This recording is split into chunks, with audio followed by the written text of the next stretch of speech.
നമുക്ക് ആ കഥാപാത്രത്തോട് എവിടെയെങ്കിലുമൊക്കെ നമുക്ക് ദേഷ്യവും തോന്നുമല്ലോ. കുറച്ച് സ്വാർത്ഥ സ്വാർത്ഥയുള്ള ഒരു കഥാപാത്രമാണ് അതിലെവിടേക്കോ. നേരത്തെ ഞാൻ പറഞ്ഞ പോലെ ഓരോരുത്തരും അവരവരുടെ സാഹചര്യങ്ങളിൽ നിന്നും അവരുടെ കണ്ണുകളിലൂടെ നമ്മൾ അവരുടെ ജീവിതം കാണുമ്പോൾ നമ്മൾ എന്തുകൊണ്ട് അവർ ആ സാഹചര്യത്തിൽ അങ്ങനെ പെരുമാറുന്നു എന്നതിന് ചിലപ്പോൾ നമുക്കൊരു അണ്ടർസ്റ്റാൻഡിങ് വരും.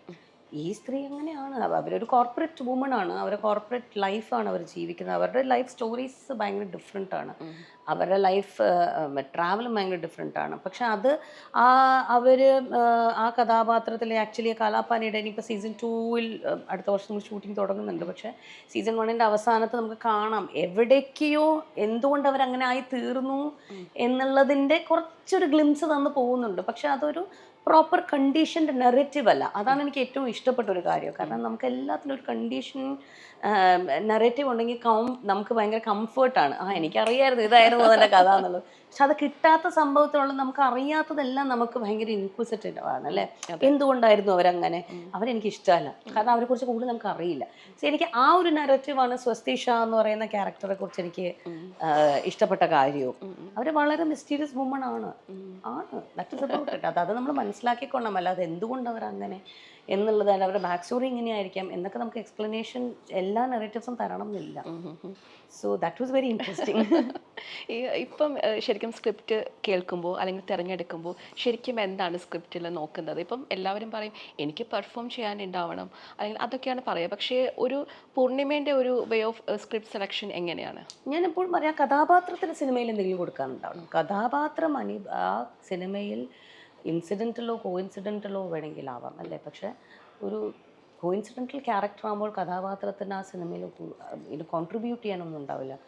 If the character doesn't have anything to contribute in cinema, what would you have to contribute towards a character എന്ന് പറയുന്ന ഒരു ചിന്തയാണ് ഇപ്പോഴത്തെ ഇനീഷ്യൽ സ്റ്റേജിൽ ഞാൻ ചിന്തിക്കുന്നത്. കാരണം എനിക്കിപ്പോൾ ഒരു ഹംഗ്രി ആക്ടർ പോലെയാണ് ഞാൻ നിൽക്കുന്നത്. എനിക്കെല്ലാം നല്ലത് തന്നെ മീറ്റി ആയിട്ടുള്ള റോൾസ് വരണം എന്നൊക്കെ നമ്മൾ എല്ലാവരെയും പോലെ തന്നെ ഞാനും ആഗ്രഹിക്കുന്നത്. പിന്നെ സ്ത്രീ കഥാപാത്രങ്ങൾ ഒരു പ്രായം കഴിഞ്ഞതിന് ശേഷം അത്രയും ഒരു വെറൈറ്റിയും നമ്മളങ്ങനെ എക്സ്പ്ലോർ ചെയ്യുന്ന ഒരു കാലഘട്ടത്തിലൂടെയല്ല നമ്മൾ പോകുന്നത്. ഇപ്പം പതുക്കെ പതുക്കെ അതിലേക്കുള്ള ശ്രമം വരുന്നതേ ഉള്ളൂ. തീർച്ചയായിട്ടും അതിൽ പ്രധാനപ്പെട്ട കാരണം OTT പ്ലാറ്റ്ഫോംസ് തന്നെയാണ്. കാരണം OTT പ്ലാറ്റ്ഫോംസിൽ ഇൻഡിവിജ്വലി ഒരു സപ്പോർട്ടിംഗ് റോൾ, ഒരു സപ്പോർട്ടിംഗ് ക്യാരക്ടർ എന്ന രീതിയിലുള്ള എല്ലാ ക്യാരക്ടേഴ്സും അവർക്ക് വളരെ സ്ട്രോങ് ആയിട്ടുള്ള ഒരു ക്യാരക്ടർ ഗ്രാഫും ഒരു ആർക്കും ഇമോഷണൽ ആർക്കും എല്ലാം ഉണ്ട്. സോ അതുകൊണ്ട് നമ്മളിനി അതിലേക്ക് എത്തുന്നതേ ഉള്ളൂ. ബട്ട് ഹാവിങ് സെഡ് ദാറ്റ് നമുക്ക് കിട്ടുന്ന വളരെ ലിമിറ്റഡ് ആയിട്ടുള്ള ഓപ്ഷൻസിൽ നിന്നും ഞാൻ ആഗ്രഹിക്കുന്നത് കഥയിലേക്ക് കോൺട്രിബ്യൂട്ട് ചെയ്യാൻ കഥാപാത്രത്തിന് എന്തെങ്കിലും ഉണ്ടെങ്കിൽ തീർച്ചയായിട്ടും നമുക്കും ആ കഥാപാത്രത്തിൽ കോൺട്രിബ്യൂട്ട് എന്തെങ്കിലും ഉണ്ടാകും. അതാണ് പ്രൈമറി ആയിട്ട് നമ്മൾ നോക്കുന്നത്. പിന്നെ ആദ്യത്തെ ഫേസ്, അതായത് ഇപ്പം നേരത്തെ ശിവ തന്നെ പറഞ്ഞു 2018 തിരിച്ചു വന്നപ്പോൾ വൈറസിൽ വന്ന ഞാൻ പിന്നെ അതിനുശേഷം അതിൽ നിന്നും വ്യത്യസ്തമായിട്ടാണ് എന്നെ തുറമുഖത്തിൽ കണ്ടതും അതിൽ നിന്നും വ്യത്യസ്തമായിട്ടാണ്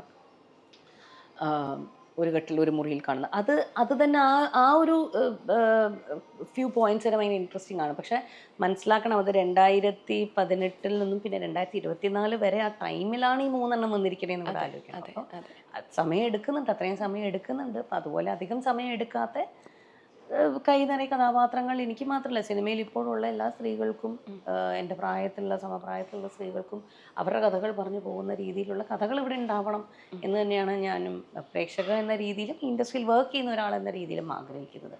എന്നാൽ മാത്രമാണ് നമുക്ക് കൂടുതൽ അതുപോലെ കഥാപാത്രങ്ങളെയും കയ്യിൽ കിട്ടുള്ളൂ. അതെ, അതായത് 40 കഴിഞ്ഞ സ്ത്രീകളോടുള്ള ഒരു സമീപനം മാറണം എഴുത്തുകാർക്ക് അല്ലേ, കുറച്ചും കൂടെ അവരെ ഉൾപ്പെടുത്തണം എന്നുള്ളൊരു. അതെ, അത് ഞാൻ ഇതിനു മുന്നേയും പറഞ്ഞിട്ടുള്ളതാണ്. ഇവിടെ വീണ്ടും പറയാൻ എനിക്കൊന്ന് സന്തോഷമുള്ളൊരു കാര്യം തന്നെയാണ്. കാരണം നമ്മൾക്ക് മെജോറിറ്റി നമ്മൾ എഴുതുന്നത് ഒരു റൈറ്റർ എന്ന് പറയുന്നത്, ഒരു റൈറ്ററിൻ്റെ അണ്ടർസ്റ്റാൻഡിങ് സംബന്ധിച്ചിടത്തോളം നോക്കുമ്പോൾ സ്ത്രീ കഥാപാത്രങ്ങൾ ഒരു റൈറ്ററിൻ്റെ തൂലികയിലൂടെ പുറത്തു വരുമ്പോൾ ഭയങ്കര ബ്യൂട്ടിഫുള്ളാണ്. പക്ഷെ അതൊരു സ്ത്രീകൾ തന്നെ അത് എഴുതുമ്പോൾ, സ്ത്രീകളുടെ കഥകൾ സ്ത്രീകൾ തന്നെ എഴുതി പറയുമ്പോൾ എനിക്ക് തോന്നുന്നു മേ ബി അതിന് വേറൊരു അപ്രോച്ച് തന്നെ ഉണ്ടാവും. അത് പക്ഷെ സമൂഹത്തിന് മനസ്സിലാവണമെങ്കിൽ അതുപോലത്തെ സിനിമകൾ ഇവിടെ കുറേ, അതുപോലത്തെ സ്ത്രീ കഥാകൃത്തുകളും സ്ത്രീകളിലൂടെ സിനിമകൾ കുറേ എത്തണം. പിന്നെ വളരെ പ്രധാനം, ഇതൊരു വാണിജ്യപരമായിട്ടുള്ളൊരു ഏർപ്പാടാണ്, ബിസിനസ്സാണ്, ഇക്കോണമിയാണ് ഇതിനകത്ത് ഏറ്റവും ഇമ്പോർട്ടൻറ്റ്. അപ്പം അത് സിനിമ ബിസിനസ് പരമായി, അങ്ങനെയുള്ള സിനിമകൾ ബിസിനസ് പരമായി നന്നായി ചെയ്താൽ മാത്രമേ പിന്നെ വീണ്ടും വീണ്ടും അതുപോലെ അത് കൂടുതൽ കൂടുതൽ വരികയുള്ളൂ. ഇതൊരു സൈക്കിളാണ്. അപ്പോൾ അത് ഒരു ഒരു സമൂഹം എന്ന രീതിയിൽ സപ്പോർട്ടീവായിട്ടുള്ള ഒരു അപ്രോച്ചിൽ മാത്രമേ അത് പറ്റുള്ളൂ. ബട്ട് അതിന് മാറ്റം കണ്ടു തുടങ്ങിയിരിക്കുന്നു എന്ന് തന്നെ പറയണം.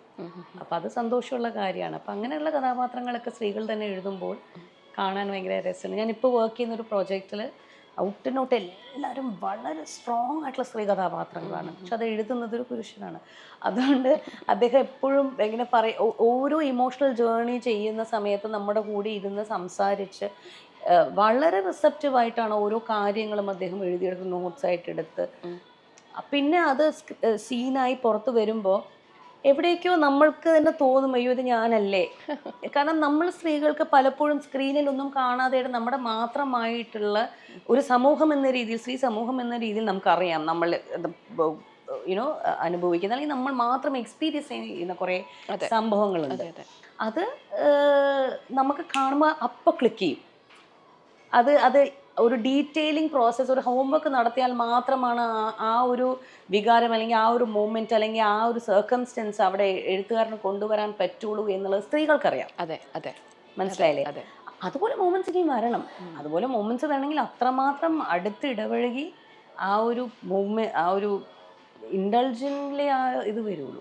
സോ ഐ തിങ്ക് ഇല്ല, നമ്മളിപ്പം ഇടയ്ക്ക് പറഞ്ഞിട്ടുണ്ട് മലയാള സിനിമയിൽ സ്ത്രീകളെ കാണാൻ ഇല്ല എന്ന് പറയുന്ന ഒരു സന്ദർഭത്തിലാണ് മലയാളത്തിൽ നിന്നുള്ള കനികുസൃതിയും ദിവ്യപ്രഭയൊക്കെ ക്യാൻസൽ പോയ ഒരു അപ്പോൾ അത് ഭയങ്കര നമുക്ക് മാറ്റം, ഒരു സ്ത്രീ എന്ന നിലയിൽ നമുക്കൊക്കെ ഒരുപാട് സന്തോഷം തരുന്നതും ആ മാറ്റം വരുന്നത് നമുക്ക് ഒരുപാട് സന്തോഷമാണ് ആ ഒരു കാര്യത്തിലേക്ക്. അതിലേക്ക് ഇനിയും ഈ പുരുഷ എഴുത്തുകാരും അതിലേക്ക് തന്നെ വരുമ്പോൾ തന്നെ നമുക്ക് ആഗ്രഹിക്കാൻ പറ്റുള്ളൂ. അതെ അതെ, അത് സത്യമാണ്. അതും ഈ പായലിന്റെ ഇതിലൂടെയാണല്ലോ വന്നത്. പായലിന്റെ ചിന്തയിലൂടെയാണ് ആ കഥാപാത്രങ്ങളും എല്ലാം വരുന്നത്. അതുപോലെ ഗേൾസ് വിൽ ബി ഗേൾസ് എന്ന് പറയുന്നത് റിച്ചാർഡ് ചെഡയും അലി ഫസലും കൂടെ ചെയ്തിട്ടുള്ള വളരെ ഇൻട്രസ്റ്റിംഗ് ആയിട്ടുള്ള ഒരു അതിനും കനിയാണ് അഭിനയിച്ചിട്ടുള്ളത്.